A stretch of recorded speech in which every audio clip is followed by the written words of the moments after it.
Hello, beautiful people, and welcome back to It's Not About the Money podcast. I'm Catherine Morgan, and today, is a hot day in the Jersey today, 32 degrees. And as it's so warm, I thought I would sit here and entertain you and dive into a subject that's going to blow your mind just a little bit. So I want you, first of all, just to imagine for a moment that you are a financial advisor and you've spent many years studying money, investments, tax, pensions. Don't switch the podcast off. You literally know everything there is to know, right? About building wealth. And you're sitting across from clients every day. You're giving them loads of brilliant financial advice. Maybe you are a financial advisor listening to this, budgeting, savings, investments, all the things. And yet, you don't seem to be able to follow any of it yourself. Well, this was me for years. I was the financial advisor who knew all the practical things about money, but wasn't following any of it for myself. I'd give clients these really fabulous, detailed financial plans. I would build investment propositions for them. And I would go home and I would be like, I need to pull out my investment this month because I want to go spend it. Because it just didn't feel safe for me to hold wealth, right? And it wasn't that I didn't understand. It wasn't I didn't have the knowledge. I just didn't feel safe to hold on to excess money. Anything that was like over and above my day-to-day needs just didn't feel safe for me. And for the longest time, I thought there's something wrong with me.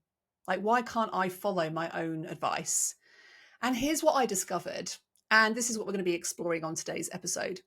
It wasn't anything to do with willpower or knowledge, and even really about self-control. It was about these invisible money beliefs that I'd inherited about what money meant, right? This was a big part of it for me. It wasn't the only contributor, but it was a really big fundamental part of my relationship with money. Because in my family lineage, money was scarce, right? And for many people, this is the story, the money story for many people. And for maybe you listening to this, is that money was scarce. And for me, growing up, the person in my family who had a lot of money was my dad. He is an entrepreneur still today. My mum kind of just got by with the money that she had. And also money was it was dirty. It wasn't good because it was, I overheard conversations growing up between my parents around money and maintenance payments and money being withdrawn and there not being enough money being paid and too much money being paid.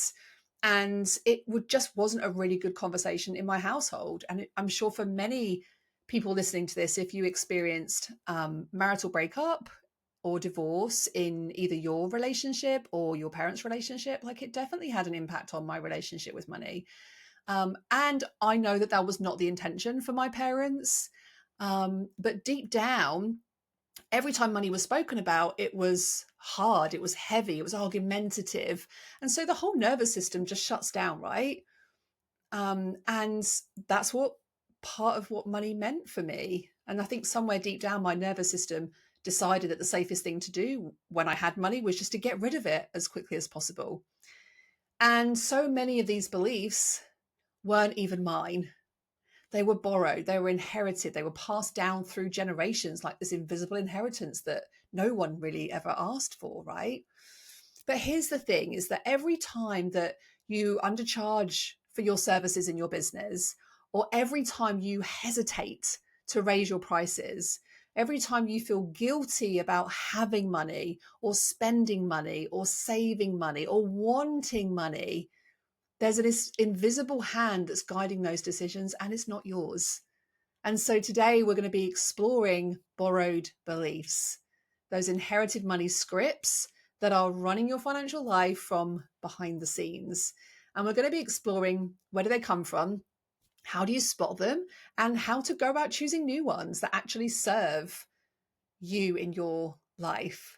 Now, one of the things I did very recently is I ran a money identity workshop. Some of you may have come along to that workshop. And we had a few hundred people join the call. Many of them actually were accountants, financial professionals, and coaches. And we talked through the intergenerational wealth patterns. And we talked about some of the differences between millennials, Gen Xs, Gen Ys, the baby boomers, like all these different generations and what they experience in their own lifetime. And I'm going to be sharing some of that on today's episode with you. And it's a really core part of what we teach in our financial coach certification as well, because it doesn't matter who you are serving. When money conversations come up, whether you are a coach, a therapist, a financial professional, an accountant, an entrepreneur, understanding borrowed beliefs isn't just helpful for your own money journey. It's absolutely essential if you want to help other people to grow their businesses or to heal their relationship with money, right? And so whether you're listening to this because you want this advice for yourself or you're just curious about how to help others and how to help your clients, then let's kind of start to unravel some of these pieces. And here's one thing that I definitely know to be true about this conversation is that the minute that we make this decision to change our own relationship with money, we don't just change it for ourselves. We are literally changing it for every single future generation ahead of us. So that's what makes this very exciting. So let's dive into this. So let's first of all unravel, like, what is a borrowed belief? If you've read my book, It's Not About the Money, then you would have read a chapter in there about borrowed beliefs. And when I describe it in the book, I talk about like imagining your Father Christmas and you've got this giant sack over your shoulder. And inside that sack are gifts, right? They are gifts. And each of those gifts is wrapped in a beautiful bow. You know, it's maybe got some lovely wrapping around it. And when Father Christmas delivers his gifts at Christmas time, you know, he gives them with joy and they're received with joy. And one of the pieces to remember every time I talk about like things I learned growing up around money, beliefs I inherited from my family generations, like I do it with love because there are a lot of beliefs we carry around money that are going to support you, even though you think that they're not. They will be supporting you in some way. And very much the reason that people get stuck in cycles or with money behaviors that maybe are not considered to be conducive is because they hold a secondary gain. There's some kind of benefit that you experience that you get from having this belief and holding on to this belief.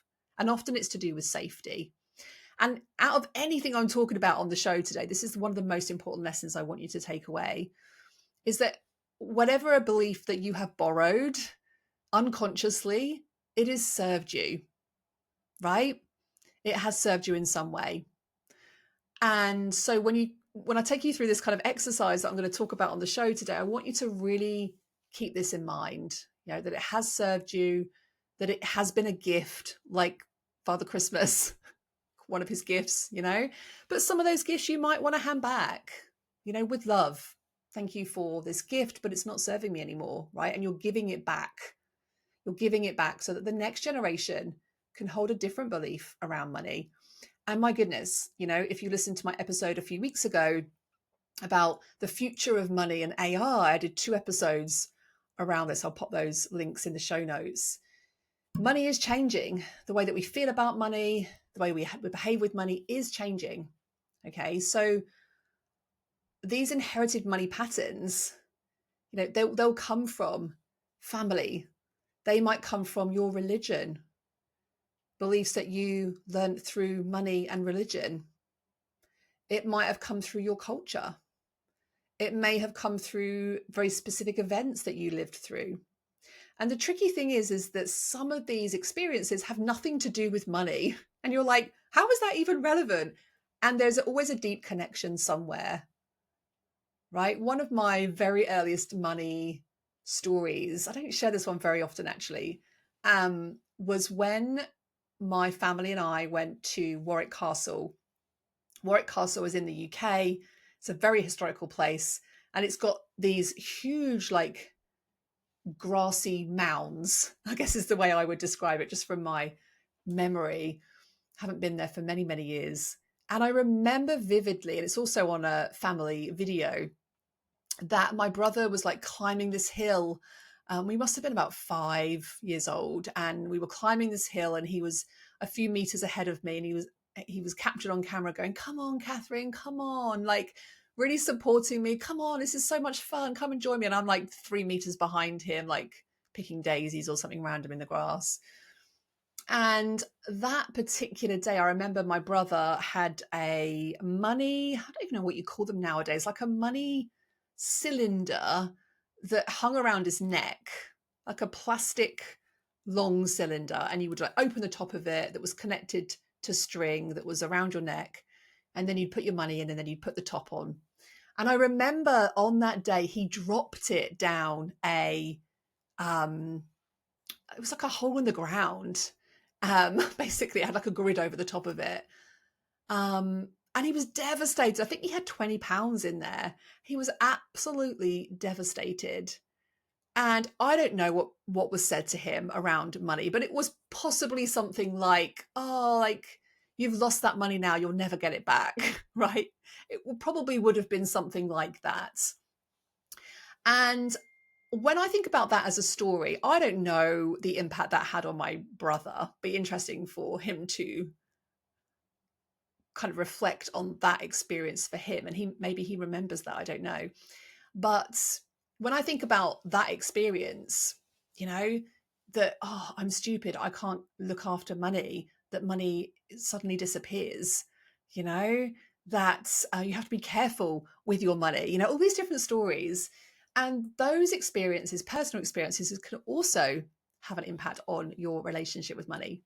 So just take a moment to think about, what is a very early money experience that you have? For many people, it might be like growing up and receiving pocket money, or maybe it was going to the local supermarket and buying the little penny sweets. Like, there's so many terrific money experiences. And it is curious to kind of take some time to contemplate how those have impacted on your life. And also, I want you to think about your family. Like, have you ever asked your parents, if your parents are still around, have you ever asked your parents what were some of the early money experiences that they had in their lifetime? What about your grandparents? Again, if they're still around. And it's so, so interesting. And then you can start to think about, okay, so what did money mean in your family? In my family, money was what? Have a go and see if you can complete that sentence. Most people can't, or they'll pause for a while, or they'll say something really vague like important or tight. But the truth is that in every family, money was something very specific. It was scarce, it was abundant, it was talked about, it was hidden, it was a source of power, it was a source of shame, it meant security or stress. Whatever money was in your family becomes the blueprint for what feels completely normal to you now, even if that normal is actually holding you back. And the thing about these beliefs is that they're very often survival strategies. If your family lived through the Great Depression, of course, their belief might be, save everything, spend nothing. If your parents went through a messy divorce when money was weaponized, of course you'd inherit some of this wariness around financial power. And these beliefs likely served a purpose. They kept you safe. They kept your grandparents safe, right? And these borrowed beliefs tend to show up in very, very predictable patterns. And over the years of doing this work, and in our financial coach certification, when clients have used the tools that we have around this particular exercise, we've noticed 3 very specific patterns. And the first one is low receiving. So this is where you maybe have had a really hard time letting money, allowing opportunities, or even compliments to come to you. And the inherited beliefs that drive low receiving often are things like rich people are greedy, or money corrupts people, or I don't deserve money. And if this is you, you might find yourself undercharging for your services before asking for more because that just feels wrong. Or deflecting compliments, right? I used to do this all the time. People would go, "Oh, your hair's gorgeous." And I'd be like, "Oh, thanks. But," and then I'd say something like, "It needs washing," or "It needs cutting," or yeah, like this old thing, right? If people complimented my dress. Or the big one for me was like when I received praise for my work, like when I published my book, when I won awards, when people would cheer you on stage and things like that, I'd be like, oh, I just want to go and crawl away and hide. It just didn't feel comfortable for me to receive praise. It just like, even now, words of affirmation are one of my lowest love languages. I almost find it a bit condescending, right? And it's because I still have a part of me that doesn't feel deserving to be celebrated. Because I'm like, well, it's not that big a deal winning an award. Like, people have done much better things than that. And I'm constantly comparing my success to other people, right? It's still something that I struggle with today. You might find it in yourself where you're maybe turning down opportunities because they just feel like too good to be true. Oh, that's too good to be true to be offered this speaker talk. Like I had an inbox inquiry last week and it was like, come and join us on this online summit with people like Dr. Peter Levine. And I was like, are you kidding? Like, he's like one of the biggest trauma experts in the world. I'm like, this has got to be like fake. It's not real. Did all this research. I was like, oh, actually it is real, right? Because immediately I was like, no, that can't be true. Just little old me sitting in Jersey, And the other way it can show up is just feeling guilty when good things happen to you financially. You're like, oh, this must have been a fluke. This is just a one-off. Like, this could never happen again. I had a client recently who literally, like, this this kept happening for her. She's like, it's happened again, Catherine. I've just had another great month. I'm like, yes, of course. Like, as if of course it was going to happen, right? Because her nervous system would just kick in every time and go, whoa, who do you think you are? Right? And when we actually dived into some of the reasons why that was showing up for her, a lot of it was to do with her mum's mum, so her grandmother. She lived through, obviously, wartime and was genuinely believed that wanting more than just enough was selfish. And that belief went through to her mother and was instilled in her as a young girl. Right? So no blame here. Remember, we're not blaming past generations. That's what they experienced. But that was often the voice that she was hearing, every time that she had a financially successful month.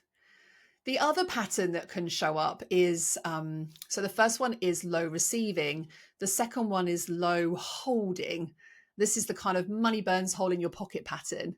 So you might be brilliant at making money, smashing it, no problem at all, but keeping it is a different story.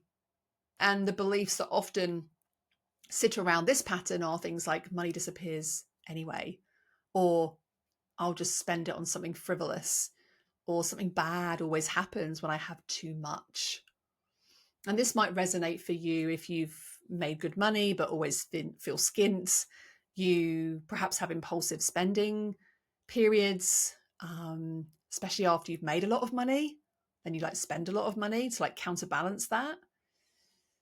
It could be through self-sabotage right when things are going really, really well, and then we decide to self-sabotage, or just really feeling anxious when we start to see our bank account get too high, whatever that amount means for you. And I remember one of our financial coach certification students 2 years ago, actually, she was creating a very passive, or I'd say passive, semi-passive revenue stream. She was an accountant, loved her job, but really wanted to build something on the side while she was growing her team. And so she did a lot of content creation. So she built a really great audience and she started a membership. And she went down the profit first route, and she then started like merging together profit first, financial coaching, and her accountancy background into this membership. And she started hitting 6-figure months. So she was making 10,000, 12,000, around that kind of figure in her business. And every time she hit these figures, she'd like come into the group and go, "Oh my God, this is amazing." And literally within a couple of weeks, she would then book like a lavish holiday, or like something that was quite significant. And it was like literally like her nervous system had decided that £10,000 was a danger zone. Like it wasn't safe for her to be in that earning territory. £10,000 per month is taking you into 6 figures a year. And so it wasn't safe for her to be in that earning capacity, because people who earn over 100 grand a year weren't smart, they were just lucky, and they were greedy, right? And so this pattern was playing out and playing out until she brought a lot of awareness to it. And actually, when she was in the financial coach certification program, she was doing a live practice session in this role play cohort environment, and she got coached by one of our other coaches and completely shifted in this one session. It was so powerful. It was really emotional, incredibly powerful to witness. And so that one might resonate for you, this kind of low holding pattern. And then the third and final pattern that we also observe a lot is low giving. Now, you might think, well, some people are high givers. They give away too much of their time and money, but you can also have the opposite. And this one might surprise you, because it's not about being stingy. It's about being so afraid of not having enough that you just can't be generous, even if you want to be. And the belief might be something like, I can't afford to be generous, or I need to hold or hoard everything just in case. Or if I give to other people, there won't be enough for me. What happens if I run out? And it plays a lot into the architect narrative in our Money StoryTypes quiz. If you haven't taken the quiz yet, where have you been? Head over to catherinemorgan.com/quiz. It often comes up in the architect. And it can often come up in the impulsive as well. The impulsive very often spends money on themselves, not on other people. Whereas the enabler story type is more of a giver to other people, right? So it can show up for you in maybe saying no to investments in yourself. Maybe it takes you a considerable amount of time before you invest in yourself, even when you know it's going to help. It might be just feeling really anxious about spending money on other people. It might be hoarding money for a rainy day, even though the rainy day never comes. It might be just feeling general guilty, general guilt about spending and not spending, And the thing is that these patterns are very likely survival strategies for your family at some point. If your grandparents lived through genuine scarcity, these beliefs literally kept them alive. They literally kept them alive. But what served them at that time might be limiting you now, right? And so you can have more than one of these patterns. I certainly did. I was low receiving and low holding, which meant I couldn't let money in properly. And when I did, I would just get rid of it as quickly as possible. Complete recipe for disaster financially. I had to do a lot of work on those patterns before I was willing to give myself permission to take that first step, right? So now that you have heard about some of these patterns and considered maybe what some of your borrowed beliefs might have been, then let's go a little bit deeper on this. And so I want you to, if you've got a piece of paper, I want you to draw out a family tree. You can draw a straight line, horizontal line across your piece of paper. You can use circles for women and squares for men, right? You can draw your parents on one side, your mum on one side, and your dad on the other side, and your mum's parents and your dad's parents, right? Coming off of that, like a little family tree. And I want you just to imagine Think about your mum, think about your dad, if they were present in your life. If your grandparents were present in your life, that's also, you may have some of those stories. If you don't, it's totally fine. I've done work with clients in inherited family trauma work, where even if they don't know family members, you can still do a lot of work around this. But in this particular exercise, just sort of map those out, maybe put siblings on there if you want to go a little bit deeper. And, what was their relationship with money? What was it like growing up in the household around money? Like, was it comfortable? Was it scarce? Did they struggle? Was money talked about openly? Was it whispered, behind closed doors? Was it a source of arguments? Did one parent control money and the other one felt powerless? Was there enough money? Was there this kind of undercurrent of, we can't afford it? Just notice any phrases or patterns or behaviors that parents and grandparents had around money. And it can sometimes land in our nervous systems, right? So go gentle with this and remember to use things like your breathing techniques and things that we've shared previously on podcast episodes. This is one of the massive reasons why we teach nervous system regulation, because when you're doing this work, it can bring up a lot of stuff. Excuse me. So just take some time to contemplate those things. If money doesn't grow on trees was a common saying in your household, then that is pure scarcity, usually passed down from parents who genuinely struggle to make ends meet. And if your parents said things like this, they're probably trying to teach you the value of money, right? But what your nervous system heard was money's limited and hard to come by. If you heard money's the root of all evil, I definitely heard that, not from my parents actually, but from other influences like movies and things like that. It's a big one from religious influences. And so this belief can create this almost like spiritual guilt around wanting more money. I've worked with a whole bunch of women who are very spiritually led, and they believe it has to be a choice between being a good person and being financially successful, right? If you heard, we can't afford it, like how many times do we say that to our children? Can't afford it, right? If that was a standard response for you, then everything you wanted as a child was, we can't afford it. Well, then there could be an inherited limitation mindset there. Even when you can afford things now, there's still part of you that believes that you can't, right? And I think one of the other ones I used to hear, certainly read about a lot growing up, was like, money doesn't buy happiness. Like more money doesn't buy happiness. And usually that was said by people who didn't have much money, right? And needed to believe that wealthy people were secretly miserable, right? And the truth is that money doesn't guarantee happiness. There's been a whole bunch of studies around this. They did one out in the US that was basically saying that if you earn over $70,000 a year, you would know happier. It was almost like this 70,000 was this like limit of, anything you earn over that amount of money doesn't mean you'll be more happier. Really interesting, right?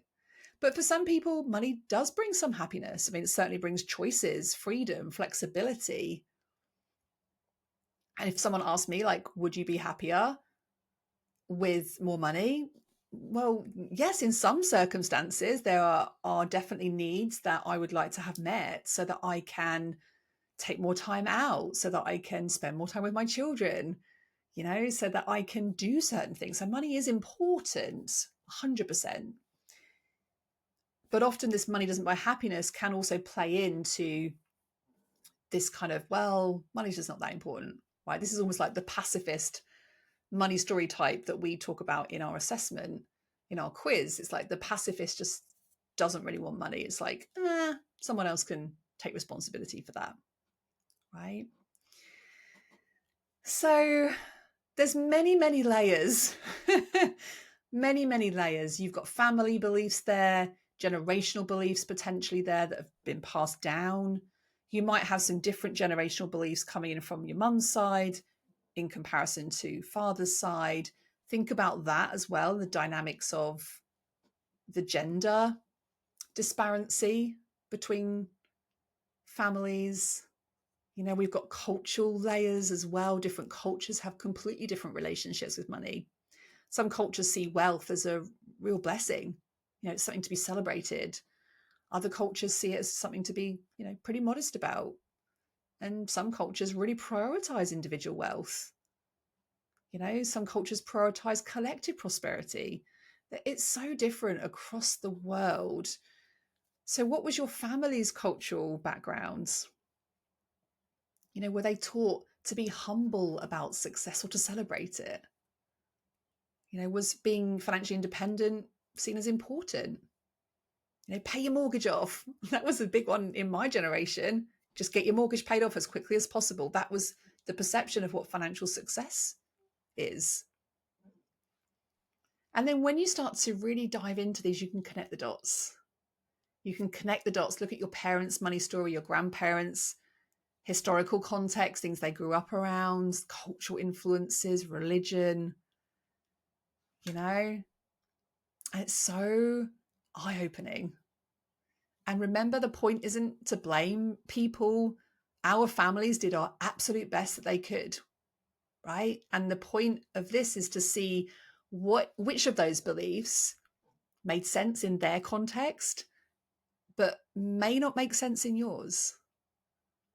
Because the minute that you see a borrowed belief for what it is, something you've inherited rather than something that is inherently true, it starts to lose its power over you.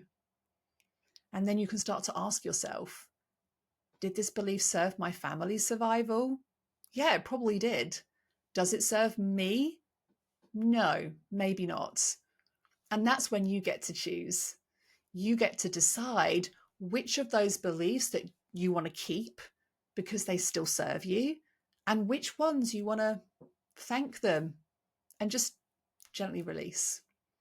And in our financial coach certification, this exercise alone creates the most profound breakthroughs for people, because suddenly they're not fighting against some mysterious force, sabotaging their success. They're working with these inherited borrowed beliefs so they can understand them, they can honor them, and consciously then choose to transform. So take some time with this. Go map out your money tree. Feel free to message me. I would love to hear any insights or aha moments from this exercise. And remember the sentence that we talked about earlier as well. In my family, money was what? Don't overthink it. Just whatever comes.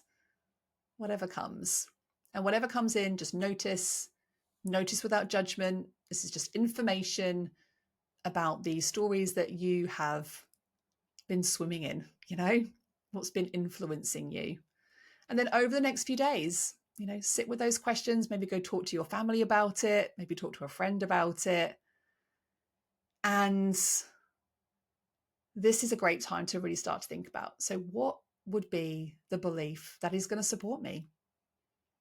What is the belief that I want to start passing on to this new generation ahead of me? Because when you choose that belief for yourself, you're claiming power, you're claiming safety and valuing yourself, right? It's legacy work. It really, really is. And if you're feeling called to go deeper with this work, either for yourself or because you want to help others to navigate their relationship with money, I would love for you to come and join us inside our financial coach certification program.